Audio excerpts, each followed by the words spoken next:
உலகம் முழுவதும் லட்சக்கணக்கான விமானங்கள் ஒவ்வொரு நாளும் வானில் ஏறி இறங்குகின்றன. இந்த நொடி கூட ஆயிரக்கணக்கான விமானங்கள் பல்வேறு நாடுகளிலிருந்து இந்தியாவை நோக்கி வந்து கொண்டிருக்கின்றன.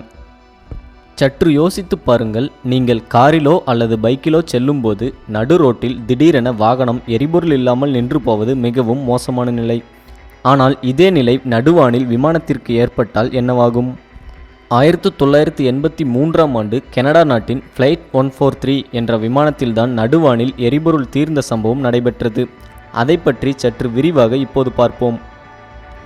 உள்நாட்டு விமானமான இது டொரண்டோவிலிருந்து புறப்பட்டு எட்மாண்டன் என்ற நகரை அடைந்து பின்பு அங்கிருந்து மான்ட்ரீயலிற்கு செல்லும். பிறகு மீண்டும் எட்மாண்டன் வழியாக டொரண்டோவை வந்தடையும். சம்பவத்தன்று விமானம் மான்ட்ரீயலிலிருந்து எட்மாண்டனிற்கு புறப்பட தயாராக இருந்தது. கடைசியாக விமானத்தை இயக்கிய குழுவினர் அதிகாரிகளிடம் 22,300 கிலோகிராம் எரிபொருளை நிரப்பும்படி கூறிவிட்டு சென்று விட்டனர். ஆனால் அதிகாரிகள் 22,300 கிலோகிராம் எரிபொருளிற்கு பதிலாக 22,300 பவுண்ட் அளவிலான எரிபொருளை மட்டுமே நிரப்பியிருந்தார்கள். 1 கிலோகிராம் என்பது 1000 கிராம்கள் சேர்ந்தது. ஆனால் 1 பவுண்ட் என்பது வெறும் 453 கிராம்கள் மட்டுமே. இதனால் விமானத்தில் எரிபொருளானது தேவையான அளவை விட பாதியிற்கும் குறைவாகவே இருந்தது. இந்நிலையில்தான் விமானத்தின் பைலட்டாக ராபர்ட் பியர்சன் பொறுப்பேற்றார். இவர் 15,000 மணி நேரத்திற்கும் மேலாக வானில் பறந்த அனுபவத்தை பெற்றிருந்தார்.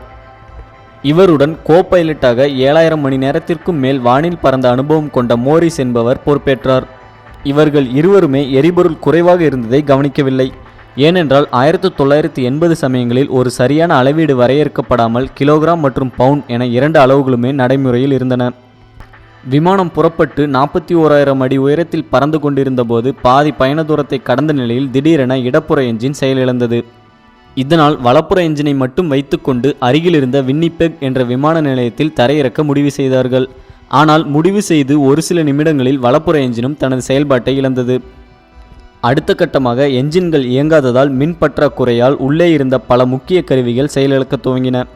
உடனடியாக கேப்டன் பியர்சன் விமானத்தின் மேனுவலை எடுத்து 2 என்ஜினும் செயல்படாத நிலையில் என்ன செய்வது என குறிப்புகள் ஏதேனும் உள்ளதா என்று தேட ஆரம்பித்தார். அந்த கையேட்டிலோ இது குறித்த எந்தவித தகவலும் கொடுக்கப்படவில்லை.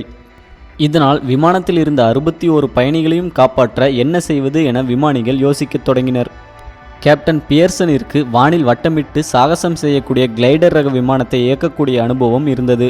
இதனால் இந்த விமானத்தையும் அதே போல கிளைட் செய்து தரையிறக்க முடிவு செய்தார். மேலும் விமானம் சுமார் 400 கிலோமீட்டர் வேகத்தில் கீழ் நோக்கி செல்வதாக கணித்தார். ஆனால் மிக குறைந்த தூரம் மட்டுமே முன்னோக்கி கடந்திருந்தது. இந்த வேகத்தில் சென்றால் அருகிலுள்ள விமான நிலையத்தை அடைய முடியாது என்பதை விமானிகள் உணர்ந்தனர். உடனே துணை விமானி பழைய விமானப்படை தளம் ஒன்று அருகில் இருப்பதாகவும் அதிலுள்ள ஓடுபாதையில் தரையிறக்கலாம் எனவும் யோசனை கூறினார். அதிலும் ஒரு சிக்கல் இருந்தது. அது என்னவென்றால் தற்சமயம் அங்கிருந்த ஓடுபாதை ரேஸ் டிராக்காக மாற்றப்பட்டு ரேஸ் நடந்து கொண்டிருந்தது. இதில் வேடிக்கையான ஒரு விஷயம் என்னவென்றால் விமானத்தின் என்ஜின்கள் வேலை செய்யாததால் விமானத்திலிருந்து எந்தவித சத்தமும் வரவில்லை. இதனால் மக்கள் சாதாரணமாக அமர்ந்து விளையாட்டை ரசித்து கொண்டிருந்தார்கள்.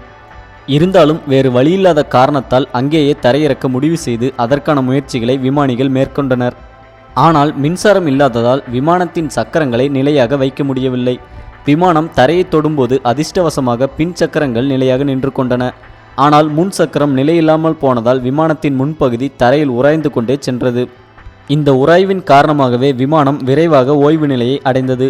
இந்த அனைத்து சம்பவங்களும் எரிபொருள் தீர்ந்ததிலிருந்து 17 நிமிடங்களுக்குள் நடந்து முடிந்துவிட்டன. இதில் அங்கிருந்த மக்களுக்கும் சரி விமானத்தில் இருந்த பயணிகளுக்கும் சரி எந்த பெரிய பாதிப்புகளும் ஏற்படவில்லை.